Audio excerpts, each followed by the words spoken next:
Here we are on the Hawkins project. We are on the zone, the section that is the IP Grid 3 section, which is just to the west of the McKinnon zone. So it's the area that we did an IP survey on in the winter, and you can see right behind me are the line cuts where they would have run the IP survey itself, and now we're going over that same grid with a soil sampling program. And why are we doing a soil sampling program? Well, Hawkins has a lot of geologic potential.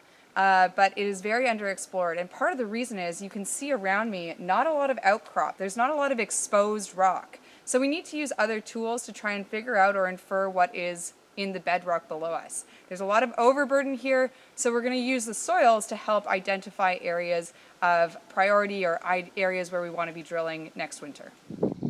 It's a lot of work to do a soil survey.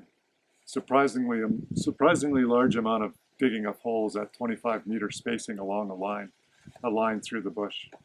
Fortunately, in this area, the terrain is not difficult to move through, and the guys are having a lot of success digging those holes along those lines, and the lines are spaced 200 meters apart or so over an area that's, you know, roughly 2 kilometers by 2 kilometers. So it's a 4-kilometer square area at 25-meter intervals. That's a lot of data. More than 1,000 data points. And you can imagine contouring the data points, but first of all, there's a number of steps you have to do to normalize the data so that you can mix B horizon samples with humus samples or even E horizon samples. And that interpretation, it'll take a while to work through the interpretation. You overlay that interpretation on top of the IP surveys and your structural geology maps, and you can use all of that information to start zeroing in and identifying higher priority targets. That's the value of the soil survey.